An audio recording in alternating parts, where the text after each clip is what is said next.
Hola, ¿cómo están? Seguimos, esta vez junto a Rita Segato, en ese ciclo de charlas que nos encuentra los sábados. Yo soy Isabel Roca y desde el Centro Cultural Recoleta queríamos darles la bienvenida y agradecerles que estén del otro lado, interesados e interesadas por este ciclo que llamamos Un Mundo de Voces. En el Centro Cultural Recoleta, un equipo de personas que integramos el departamento de contenidos, pensamos los contenidos, los desarrollamos, los llevamos adelante, y la intención esta vez con este ciclo Un Mundo de Voces ha sido ante todo reconocer que estamos en un momento de mucha incertidumbre, desconcierto, por momentos también, acerca de varios aspectos que nos ordenaban la vida de alguna manera, y entonces sí pensamos que bueno, el momento hay que atravesarlo, y para acompañarlo sí, era bueno hacerlo con la mirada lo más ancha posible, abriéndonos o asomándonos a otras perspectivas, miradas, reflexiones, pensamientos, vivencias también de personas interesantes y que generosamente quieren transmitirnos eso, sus puntos de vista. También el hecho de tener un momento para encontrarnos, como les decía al principio, más allá de la virtualidad, nos hace bien porque nos recuerda de algunas maneras que no estamos solos, que somos parte de algo más grande, en construcción, por todas las personas que integramos ese gran colectivo humanidad, y que no va a ser posible organizar este caos en el que sin duda estamos, si no es con otros. Entonces, bueno, nada, solo volvernos a decir una vez más que estamos aquí por esto, y ahora sí, nada, asomarnos a la voz de Rita Segato. Bienvenida y gracias. Bueno, buenas tardes a la gente que esté aquí escuchando esta grabación de Zoom. Es un poco triste porque hace un año aproximadamente hablé en el Centro Cultural Recoleta, en la plaza, ¿no? En la plaza Recoleta, en la oscuridad, estábamos sacudidos por un viento muy fuerte, se volaba todo, no podía ver al público, pero justamente eso me da una base para comenzar a hablar, porque el público se encontraba en la sombra, pero me llegaba algún efecto de la corporalidad del público. Entonces hoy recuerdo eso con una cierta saudade, como se dice en Brasil, con una cierta nostalgia, y comienzo analizando la diferencia entre esta situación de esta cápsula virtual, del Zoom, de la videoconferencia, que será mi primer tema. Preparé tres cuestiones para tratar, para analizar en esta ocasión. La primera es esa, la ausencia de la materialidad. ¿Qué es la materialidad? La segunda es la cuestión del tiempo, o sea, cómo la pandemia nos hace percibir formas de tiempo, de la temporalidad, que son diferentes. Y la tercera es el tema del espacio doméstico y el espacio público, y cómo la pandemia también nos revela una conflictividad, una tensión entre el estar en el espacio público y el estar en el espacio doméstico como si fuera público. Estos son los tres temas que trataré hoy, y como dije, el primero está enlazado con la experiencia de hablar en la Recoleta, en las lomas de la Recoleta, en el césped, frente a un público, un murmullo del público que se encontraba en la sombra porque ya era de noche, que nadie, pero sí podía sentir. Y ese es un gran tema. No podemos no finjamos, no podemos hacer de cuenta que el actor, el performer, el expositor en una conferencia, la expositora, como en este caso soy yo, hablamos a un público cuya, a cuya materialidad no tenemos acceso. Ese es un tema que he tratado en textos ya antiguos, especialmente en un texto de hace 25 años, que está dentro de la antología de textos que es Las estructuras elementales de la violencia, y que escribí cuando se inventaron los chat rooms, o sea, cuando se inventa el medio virtual para conversar. En aquella época todavía para conversar por escrito, por texto, pero ya ahí se percibe que se podrá interactuar con una materialidad inventada, o sea, no con la materialidad misma. Y ahí entonces, en aquel tiempo se me dio por analizar qué pasaba con estas personas entre comillas, porque en realidad ya desde ese momento empiezan a haber muchas personas falsas, muchas identidades ficticias de personas que entran en esos espacios de chat room, como se llamaban en la época, y con esas personalidades inventadas dialogaban con otros. Y entonces, como dije, hace mucho tiempo, 25 años atrás, cuando eso se acababa de inventar, en los años 90, tuve la idea de analizar el comportamiento en esos chat rooms. Y para abreviar lo que fue fundamental en ese descubrimiento, me di cuenta de que si bien se podía conversar con un lenguaje informativo a partir de personalidades verdaderas o ficticias, la ausencia de la materialidad se dejaba sentir. ¿Y cómo se dejaba sentir? Se dejaba sentir porque esas personalidades se volvían omnipotentes. ¿En qué sentido se volvían omnipotentes? Y ahí fui un poco a Lacan, al psicoanálisis, a ver qué pasa, dónde se origina nuestra completud como personas, como sujetas y sujetos sociales, como gente humana que somos, y nuestra personalidad humana se hace realizable en el momento en que la falta sucede. O sea, cuando atravesamos el proceso edípico, el proceso de salida de la fase edípica, perdemos un cuerpo que era parte del nuestro y que es el cuerpo de la madre, o sea, que nos integraba, o sea, cuando somos bebés, el bebé no tiene una percepción de que la madre es otro sujeto, es un otro, sino que la madre está integrada en su completud, en su materialidad completa, ¿no? La teta. Y cuando esa materialidad completa, ese continente completo que es el del bebé en la fase preedípica, en esa transición, se le desarraiga, se le separa el cuerpo de la madre y así sucede la falta que lo hará un ser social, que lo hará un ser vincular, cuando ese otro continente se separa como un barco que se va. Ese sentimiento de pérdida, de ausencia, es lo que nos hace humanos, es lo que nos posibilita la humanidad. La comprensión de que la madre es un ser otro, no es un ser que nos integra. Y esa es una experiencia radicalmente material. La materialidad de la madre no está a disposición, es una nave que se va, que parte, y en esa ausencia de esa materia, de esa materialidad, de ese cuerpo material, nos transformamos en sujetos. Ahí es un gran tema analizar si se puede neutralizar esa posibilidad de ser sujeto, en sujeta o sujeto.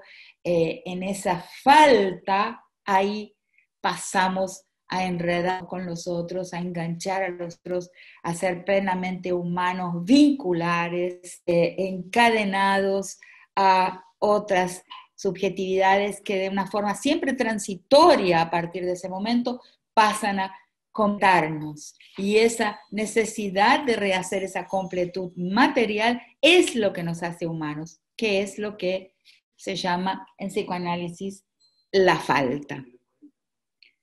Entonces, mi conclusión en ese análisis es que ese sujeto sin materia,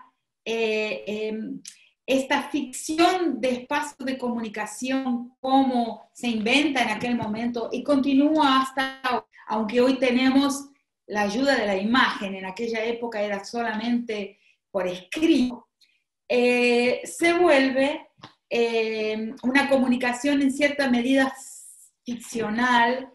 ¿Y por qué? ¿Cuál es la ficción de este medio de comunicación?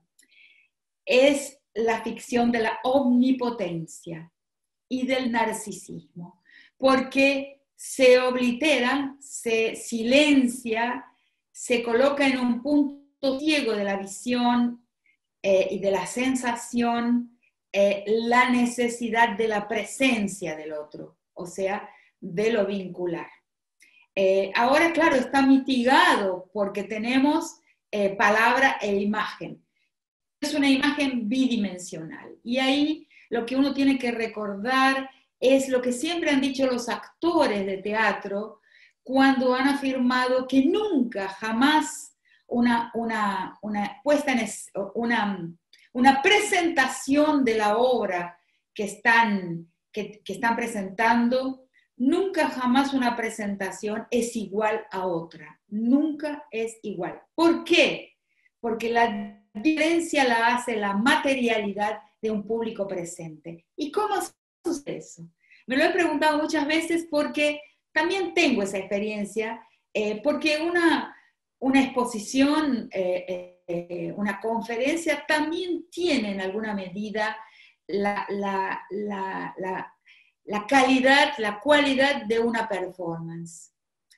Y el público la afecta. Hay una incidencia de esa platea, de esa audiencia en una al hablar. ¿Cómo puede ser? Si no los escucho, si no me dicen nada, pero sus corporalidades significan y llegan a través de sensores que en algún lugar tenemos, que no son solamente visuales. Hay una sensorialidad del performer hecha de sus antenas, hecha de sus sensores físicos, que están en sus células todas, quizás, a través de las cuales, a través de los cuales, de esos sensores, llegan unas incidencias, unos inputs que vienen de la platea. Y eso es, para mí, es real. Para mí es innegable que eso es así. Y eso es la materialidad de la comunicación. La materialidad de la comunicación que hace que no sea puramente verbal ni puramente visual, sino que es corporal. Es de la corporalidad del otro, no de su forma, sino quizás de movimientos casi imperceptibles, movimientos perceptibles de los ojos, del rictus de la boca, de los cuerpos, la manera en que se te entregan. Eso lo había percibido como profesora durante muchos años, el momento en que una clase, un conjunto de alumnos, te entrega su cuerpo, te entrega su presencia plena a lo que les estás diciendo. Como profesor, un profesor a quien le gusta comunicar y enseñar lo percibe. Percibe el momento en que la clase le hace un clic y le entrega su cuerpo, su presencia, su misión, que es mucho más que activa y visual. Es una atención del cuerpo al cuerpo del que está enseñando, al cuerpo del que está intentando comunicar. Todo eso está involucrado y todo eso se presenta como falta en esta situación de pandemia. Entonces tenemos dos caminos. Creo que esta situación de pandemia en muchos aspectos nos muestra la posibilidad de dos caminos. Y quizás esto es lo que voy a presentar y lo que estoy presentando. Los dos caminos en este aspecto de la materialidad de los pueblos, de los cuerpos, fue un lapsus lingüe, cuando hablé de la materialidad de los pueblos, es la materialidad de los cuerpos, en este aspecto de la comunicación, de la corporalidad, de las corporalidades presentes del hablante, del performer y de los receptores, el público, la audiencia, su vinculación en este fenómeno de la comunicación. Tenemos dos posibilidades en tiempo de pandemia. Las dos posibilidades son percibir y registrar y sustentar lo que nos falta, y la otra posibilidad, la otra postura, la otra ética, yo diría, que es la ética, como he defendido en un texto ya antiguo, poco conocido en español porque circuló más que nada en Brasil, de las dos éticas, la ética de la satisfacción y la ética de la insatisfacción. Son dos pieles políticas totalmente diferentes. La ética de los insatisfechos, que es la mía, de mi piel política, nos dirá que es insuficiente la ausencia de la materialidad del otro. Y la ética de la satisfacción, o sea, de los satisfechos, les dirá que es suficiente, que no es necesaria la materialidad para la comunicación, y todo lo que nos falta en este momento de pandemia está ok. O sea, porque lo que importa es la dimensión informativa de la palabra. Yo no creo que la dimensión informativa, referencial, como le llaman los lingüistas, de la palabra sea suficiente. La palabra es mucho más que lo referencial, o sea, lo que informa sobre cosas. Y justamente tenemos que ver que una gran cantidad de pueblos en el mundo, la mayor parte de los pueblos, o sea, el mayor número de pueblos, que son los pueblos, afortunadamente son los pueblos no europeos, no modernos, no occidentales, esos otros pueblos saben muy bien que el aspecto no referencial, no informativo, sino vincular, indéxico, dialogal de la palabra es su aspecto fundamental. Se nos pierde sin la materialidad la dimensión dialogal de la palabra, a través de la cual yo registro dónde está el otro o la otra y qué significan, qué representan para mí, cuánto me importan, cuánto me importa lo que están recibiendo, cuánto veo y me interesa la forma en que su corporalidad representa la entrega a lo que estoy diciendo, o el resguardo y la reserva con relación a lo que estoy diciendo. Eso es lo vincular, eso es lo realmente dialogal. Entonces la pandemia yo creo que algo fundamental que nos impone es percibir lo que está ausente y lo que se ausenta, lo necesario y lo no necesario. Reflexionar sobre eso, ¿no?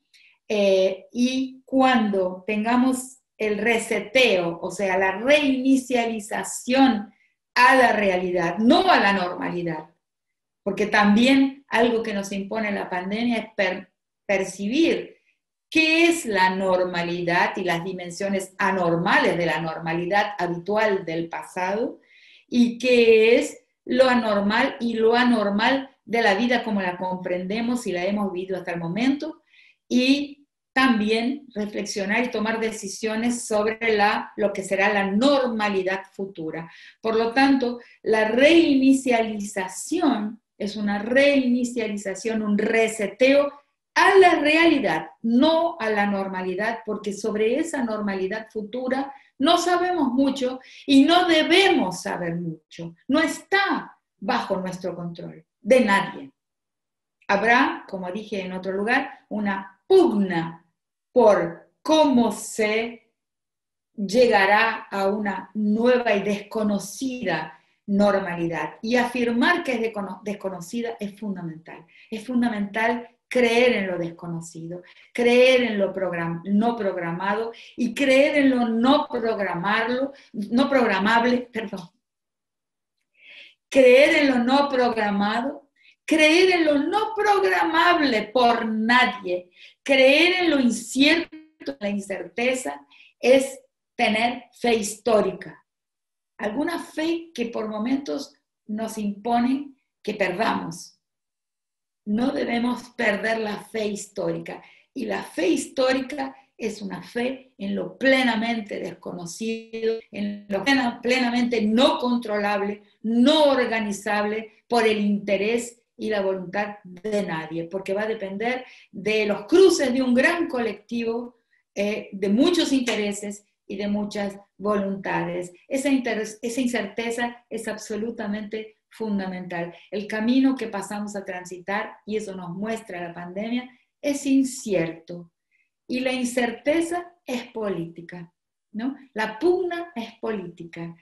Nadie tiene la manija del futuro, y eso es absolutamente fundamental como creencia, y a esa creencia le llamo, lo aprendí de una mujer negra, de una reunión con mujeres negras que realicé en Brasil hace mucho tiempo, en la cual una de las mujeres presentes dijo: esto que estás diciendo es una fe histórica.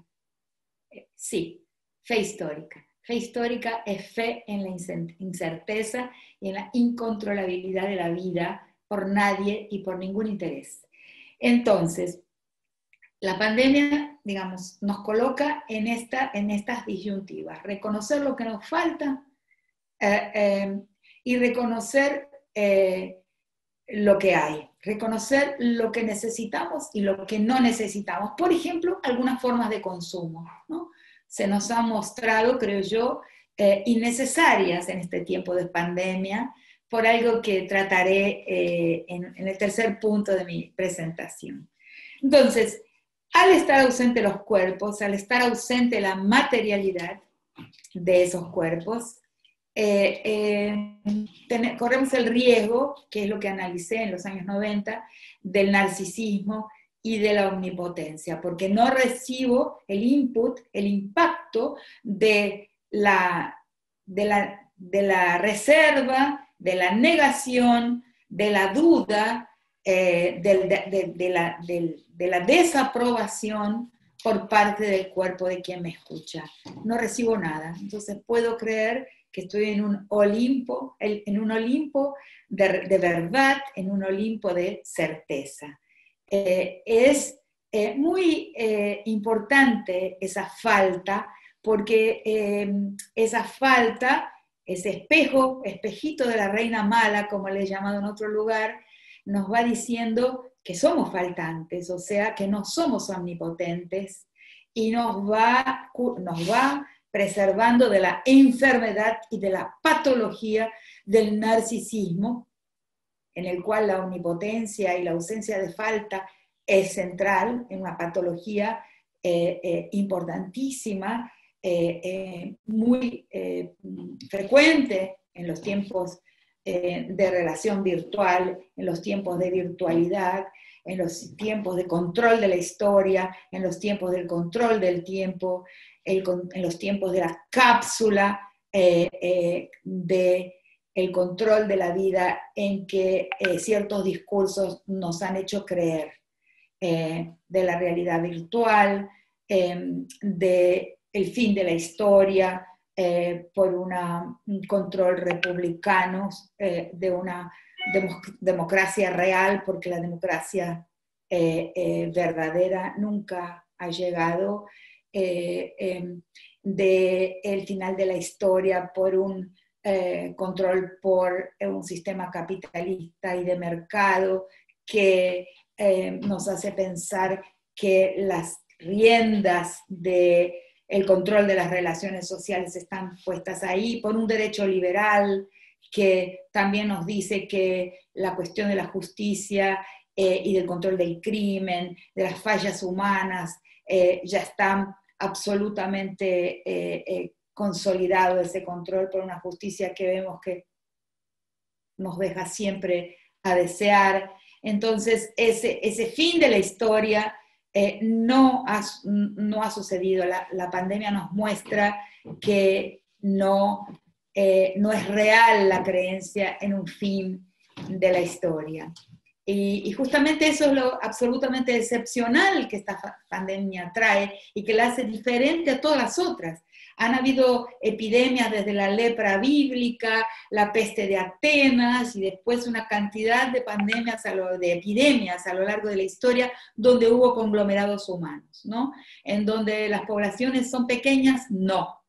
Por eso en los pueblos indígenas las pestes cuando llegan los europeos los han exterminado, pero en donde ha habido conglomerados humanos siempre ha habido epidemias. Pero esta pandemia es totalmente diferente a todas las anteriores.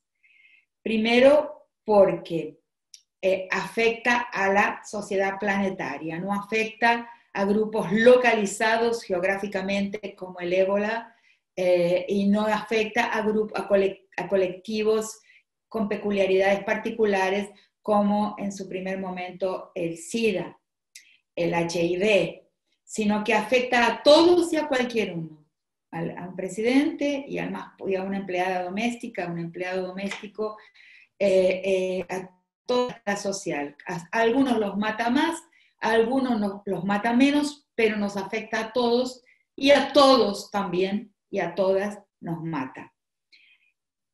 Y por el otro lado llega en una época en que pensábamos que eso no podía suceder, porque pensamos que llegamos en una época de fin de la historia, de control de la vida, que la vida estaba completamente bajo control. O sea, una época omnipotente y narcisista, ¿no? En una cápsula en que todas las personas vivíamos dentro de una cápsula con una gran tendencia a la omnipotencia del narcisismo, a la ausencia de falta por ausencia de materialidad descontrolada. Y lo que hace la pandemia es colocarnos dentro de una realidad sin control, que es el nicho material, es decir, el nicho material del cual somos parte, no estamos afuera y controlándolo. La vida no es cosa, no es la cosa cartesiana a lo que la ciencia nos había contado. No somos sujetas y sujetos afuera de la cosa, en control de la cosa. Somos sujetas y sujetos asujetados por la cosa y absolutamente a la deriva de sus ciclos de producción de vida y de exterminio de la vida y de fin de la vida. También estamos sujetos a esa historia, ese flujo de materialidad que nos hace y nos deshace, nos construye, nos da origen y también nos destituye y nos elimina. Y eso es el virus, ¿no? Aunque nos duele, es una gran lección que espero pueda llegar, aunque no lo crea mucho, a aquellos que han colocado el adueñamiento sobre la cosa vida como su principal objetivo. El desorden es necesario, el descontrol es necesario, la vida no es cosa y por lo tanto la apropiación no es posible, y este momento histórico de la que llamo de dueñidad cae por tierra porque la naturaleza nos enseña que no es adueñable ni circunscribible porque estamos dentro de ella. O sea, el límite extremo del cartesianismo cae por tierra. ¿Cómo pensarnos de otra forma? Es la pregunta que esta ausencia de materialidad nos deja, porque tiene que ser una ausencia de materialidad sentida, ¿sí? Porque la omnipotencia y el narcisismo llevan inevitablemente a la destrucción, a la falta de inteligencia y a la falta de imaginación, sobre todo. Esta materialidad de la vida y este ser partes de una madre vida, una madre Pachamama, una madre cosmos, sin pretender estar afuera de ella, nos lleva al segundo tema, que es el tema del tiempo, de la manera en que estamos en el tiempo. Pensar que estamos fuera de la vida y que la vida es cosa apropiable, adueñable, nos ha llevado también a una manera de estar en el tiempo que ha sido ya analizada en parte hace ya tiempo por Eric Hobsbawm, cuando habla del tiempo industrial, del tiempo del capitalismo, y qué pasa con el ocio, la transformación del ocio en tiempos de mercancía. Y nos dice que hasta el ocio se vuelve mercancía. Es decir, traducido a estos términos en los cuales estoy hablando, hasta el ocio se vuelve cosa. Hasta el ocio lo compramos y lo vendemos. O sea, el obrero de aquellas primeras fábricas inglesas y de todos los tiempos posteriores, cuando entra en el tiempo extraeconómico, o sea, el tiempo en que no está produciendo para su fábrica y en las otras formas de producción también para sus servicios, y en fin, traduzcamos eso al momento presente, todas las formas de productividad en que estamos absolutamente, en la que estamos totalmente atrapadas y atrapados, en el tiempo fuera de esto, también tiene que haber mercancía, compra y venta, o sea, también tiene que haber un interés para el capital, o sea, para la mercantilización total, la totalización de la vida como mercancía, que es parte de ese otro tema de la totalización de la vida como cosa. Entonces, ahí aparece la presión productivista, que tome las 24 horas, el tiempo completo, ¿no?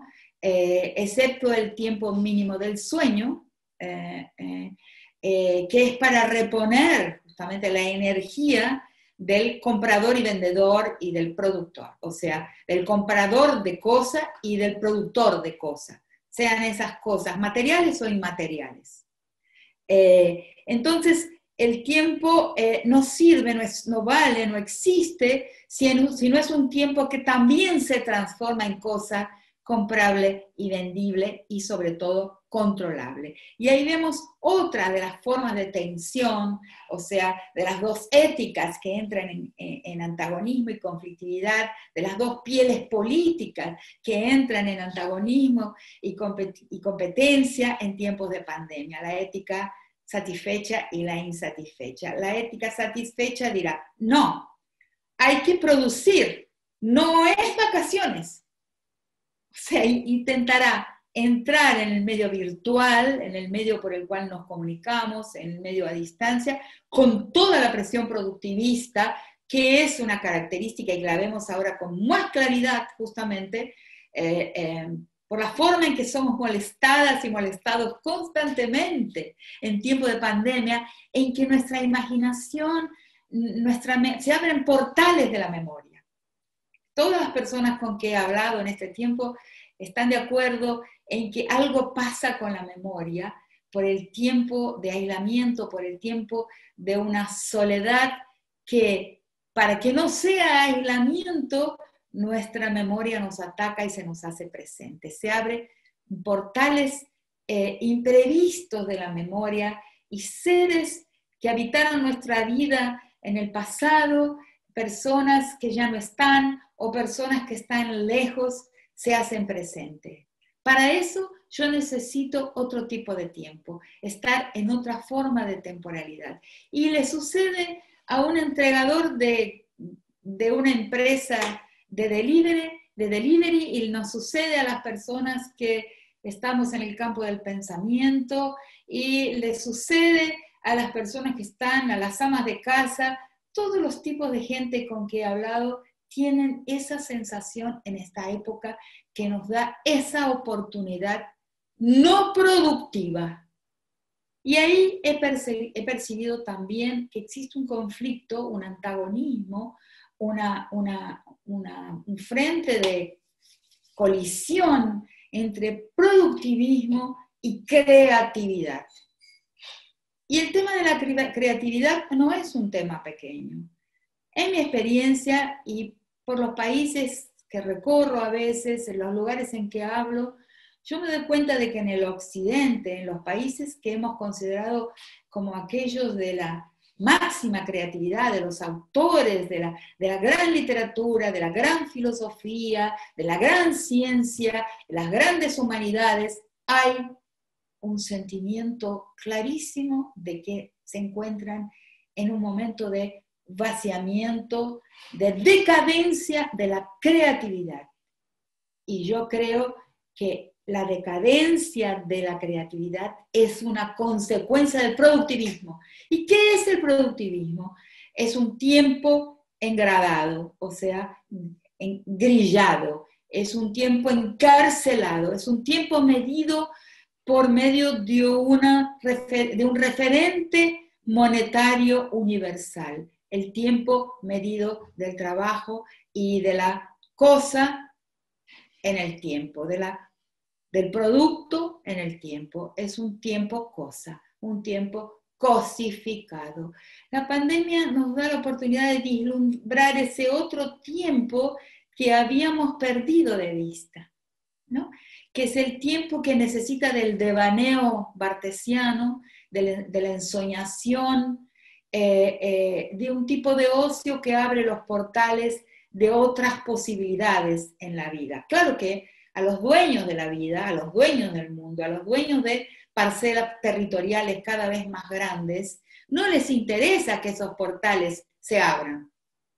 Primero porque nos hablan de otros placeres, de otras satisfacciones. Y si de repente descubrimos que nos interesan otras cosas que no son la compra, el consumo de las cosas, si entramos en otra forma del tiempo, que es el tiempo creativo, con otras formas de placer, si descubrimos las otras formas de placer que hemos perdido en el tiempo productivo, yo creo que los pilares del sistema caen por tierra. Ahí vemos entonces ese conflicto y los que tienen la piel política de la ética satisfecha trabajarán para que todo siga así, con el proyecto histórico de las cosas, de la apropiación, de la compra y de la venta y de un tiempo productivo. Y aquellos que tenemos la piel política y la ética de la insatisfacción, queremos que esos portales creativos permanezcan abiertos para que nos muestren otros mundos que existieron y que todavía existen al rescoldo, o sea, todavía están en las cenizas de un fuego no completamente apagado y pueden entonces reencenderse y dirigirnos a otra forma de vida, con otros deseos y con la experiencia del placer. Muchas veces, por ejemplo, me he pensado que no es un tema del día de hoy, pero recordemos por qué las formas perversas del abuso de los cuerpos, la pedofilia crece, la trata crece, formas del uso de la prostitución, que son formas perversas del uso de la prostitución, del cuerpo de las prostitutas, porque la prostitución también tiene una historia y no es siempre igual, han aparecido como las únicas. ¿Por qué el uso, la apropiación del cuerpo de los niños y las niñas? ¿Por qué todo eso ha aparecido? Porque el placer ha desaparecido. Entonces solo existe el gozo apropiador de los cuerpos y ahí aparecen las perversiones que son uno de los grandes males del presente y que sobre todo afectan la vida de nosotras, las mujeres y de los niños. Todo eso está en una gran interconexión que tenemos que pensar. Yo solamente estoy lanzando estos temas, pero para provocar una reflexión que tiene que ser colectiva. Y ahí llego entonces al tercer tema de esta presentación, hablando de ese tiempo no atrapado y el tiempo atrapado, el tiempo no grillado, no mapeado, no controlado, sino el tiempo descontrolado, los portales que se abren, cuando estamos ¿dónde? En casa, por lo menos un tiempo mayor en casa, en ese espacio doméstico cuya historia tenemos que comprender mejor y cuya politicidad tenemos que comprender mejor. Y ahí veo otro antagonismo, otra fricción que se presenta en tiempos de pandemia, que es la fricción, la colisión, la tensión entre el tiempo público y el tiempo doméstico. Esto que acabo de decir, ¿no? De la materialidad, de la materialidad de los cuerpos que se encuentra ausente y los problemas que debemos sentir por esa ausencia y debemos reconocer por esa ausencia, la materialidad del tiempo que se muestra en su plenitud, y en sus diferentes posibilidades, el tiempo medido, grillado, encarcelado del productivismo y el tiempo libre de la creatividad como dos tipos de temporalidad diferente. Y en tercer lugar, entonces, también entran en relieve por este gran escáner que es la pandemia, porque así podemos verla también como un gran escáner que va sobrevolando el planeta y haciendo aflorar, mostrando el esqueleto, o sea, ciertos aspectos subterráneos de la realidad que no percibimos en el cotidiano, que ese cotidiano nos ha atrapado y nos vuelve invisible, el hueso duro de la realidad, un substrato de la realidad que la pandemia acaba mostrando, ¿no? Que son los universos, los espacios de fricción, de contradicción de la vida, lo que se encuentra, lo que aparece entonces como alternativa, como opciones posibles y opciones en tensión. La tercera opción en tensión es la tensión entre el espacio casa adentro, el espacio doméstico y el espacio casa afuera y el espacio público, que también se tensionan o muestran, mejor dicho, ante ese gran escáner que escanea la realidad aparente y muestra un sustrato de contradicciones, de posibilidades e imposibilidades, de contradicciones, hace aflorar este tercer punto de tensión entre lo doméstico y lo público. Y entre lo casa adentro y casa afuera, como muchos pueblos de nuestro continente les llaman a lo doméstico y a lo público. ¿Y qué son lo doméstico y lo público? Son, además de dos espacios, son dos historias. Y ahí tenemos que tener claro, dicho de una forma breve, telegráfica, que el espacio público tiene un ícono, y ese ícono es el cuerpo del hombre, con su musculatura, con su genitalia, con su rostro. Y el espacio doméstico, casa adentro, tiene un ícono, que es el cuerpo, el rostro, el formato del cuerpo femenino. Un espacio es femenino y un espacio es masculino. Pero atención, a lo largo de la gran historia de la humanidad, y todavía en el presente, donde existen pueblos de estructura comunal, pueblos que llamamos tribales, y eso es muy conocido especialmente para nuestro continente, los tránsitos de cuerpos entre estos dos espacios han sido fluentes y han sido posibles. Es decir, el hombre, o lo que llamamos aquel que porta un cuerpo de hombre, ha en algunos casos optado y elegido funcionar dentro de un espacio femenino. Y cuerpos de mujeres, o sea, mujeres concretas, han optado a lo largo de la historia por tener una participación en el espacio público. O sea, esa transitividad de los cuerpos reales, de las personas concretas, ha sucedido constantemente a lo largo de la historia, pero se ha intentado cancelar con el evento de la conquista y colonización y la modernidad, o lo que llamamos aquellas personas que pensamos dentro del paradigma decolonial de pensamiento, la colonial modernidad, y decimos colonial modernidad para apuntar al hecho de que no existe modernidad sin colonialismo antes, que la modernidad, el proceso moderno es una consecuencia de la historia colonial. No hay tiempo ahora para desarrollar esto, pero lo he desarrollado en otros lugares. Pero tengamos solamente esto en cuenta. Cuando ingresamos en la fase colonial moderna de la historia, se binariza y se esencializa biológicamente los cuerpos. Se los racializa y se los genderiza de forma esencialista, o sea, biologista. Antes, y en otros pueblos no demasiadamente afectados por la colonial modernidad, aunque sean medianamente afectados, la transitividad es más posible y se negocia con mayor facilidad, aunque no me crean, porque nos han hecho pensar que es la ley moderna la que introduce los derechos de la transitividad, o sea, de la vida trans, o sea, de cuerpos masculinos que actúan y que se piensan como mujeres, y de cuerpos de mujer que actúan y se piensan como masculinos. Eso ahí no es ningún invento de la época moderna.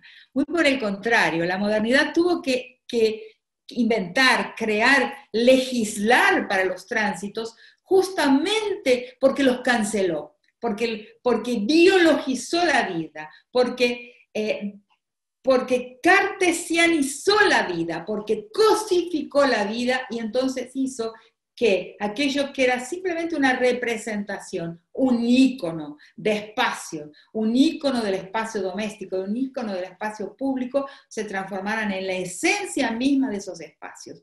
Entonces, ¿qué es lo femenino y qué es lo masculino? Son dos historias entrelazadas a lo largo del tiempo de la especie, del tiempo de la humanidad ya histórica, dos historias de dos espacios que van a transformarse en el tiempo. No quiero decir evolucionar porque no creo que sea una evolución, creo que es una transformación, pero sin retirándole la dimensión positiva de una idea de evolución. ¿Cómo se transforma? Y eso es importante para entender la pandemia y lo que estamos viviendo como posibilidad en la pandemia. Y voy a abreviar, porque esto está escrito en diversos textos míos y en varias conferencias también. El espacio público, que es el espacio donde la tendencia fue a que aquellos sujetos que se consideran viriles tienen sus ocupaciones, sus tareas, ¿no?, de guerra, de negociación hacia afuera, casa afuera, ahí la gestionan, ese espacio ocupan, en ese espacio trabajan, los hombres que permanecen con una identidad masculina, viril, evoluciona hacia el Estado y va a secuestrar, va a capturar toda la politicidad. O sea, todo lo que se pretenda político, todo discurso que pretenda tener politicidad a partir del evento colonial moderno, todo tendrá que desarrollarse en esa esfera pública, o sea, en ese espacio público ahora convertido en esfera. Antes no era una esfera porque no englobaba toda la vida política. Era apenas un espacio entre dos. Un espacio entre dos espacios plenos.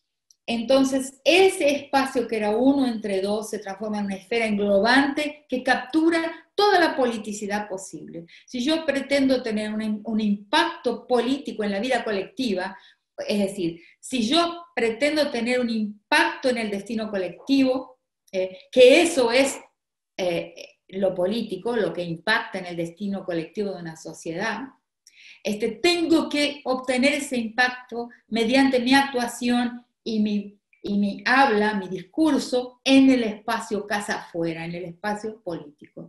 Si yo no lo tengo, sería un resto, como somos las mujeres, ¿no? Y eso tiene muchas consecuencias, inclusive para la justicia, inclusive que se hace cuando a nuestros cuerpos les pasa algo, los errores de la justicia tienen que ver con la bajísima politicidad o impacto público del cuerpo de las mujeres. Y eso sucede con esta hipertrofia del espacio público, del espacio de los hombres, a partir del evento colonial moderno y hacia el presente. Por otro lado, ¿qué pasa con el espacio doméstico, con el espacio casa adentro? Se marginaliza y se despolitiza. O sea, pasa a ser una especie de resto o de margen de todo lo que se pretende político. Y todo lo que tenga que ver con nosotras se despubliciza y se despolitiza, deja de tener un impacto en la vida colectiva, deja de ser visto como algo capaz de impactar en el interés colectivo. Por eso también los crímenes contra nosotras se juzgan mal, por eso también el derecho juzga mal, de una forma deficiente, los crímenes contra nosotras. Y cuando digo nosotras, involucro en ese nosotras aquellos hombres que han hecho el tránsito hacia una opción a una subjetividad marcada y arraigada en el espacio casa adentro, en el espacio de la feminidad.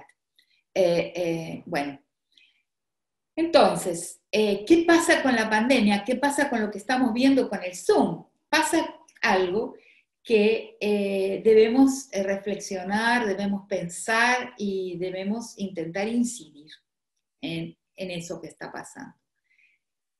Es el espacio casa afuera, el espacio público que está colonizando este espacio aquí que es el de mi casa, o es mi casa y mi manera de ser en mi casa que está y que conseguirá colonizar, impactar el espacio puerta afuera, casa afuera, el espacio público.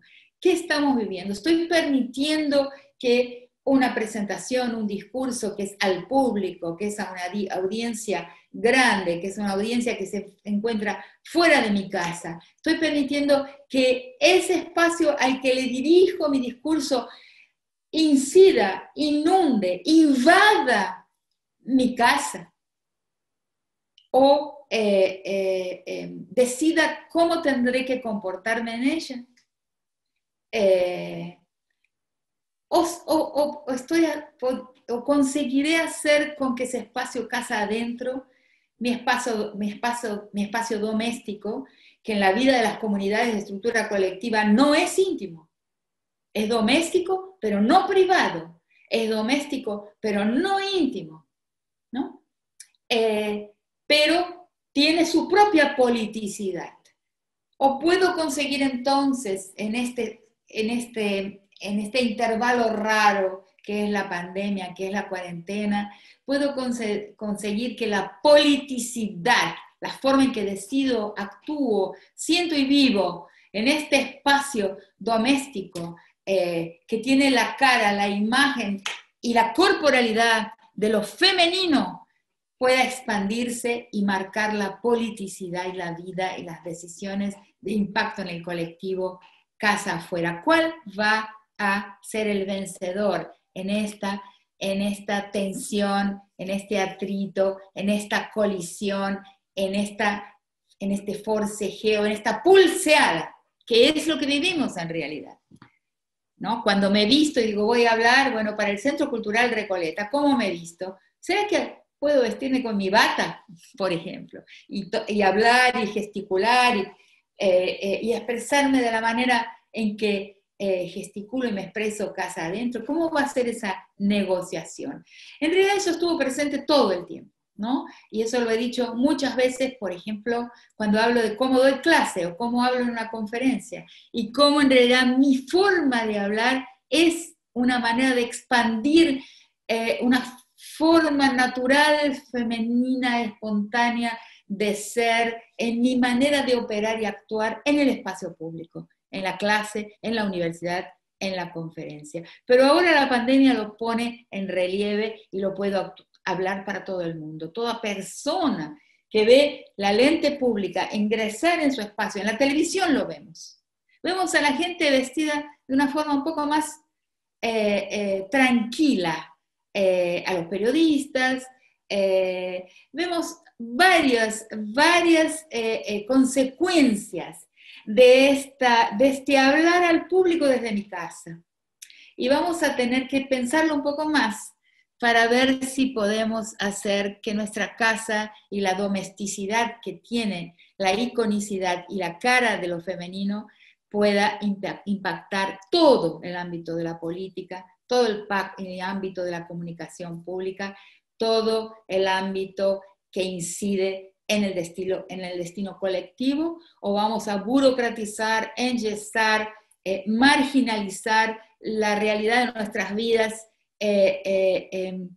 por el impacto y la hegemonía del espacio público en nuestra vida. O sea, nos vamos a dejar también engradar, engrillar, también en este sentido, así como hemos permitido engrillar el tiempo en el tiempo productivo, también tenemos que pensar si vamos a permitir engrillar nuestra vida real, nuestro estilo femenino de politicidad,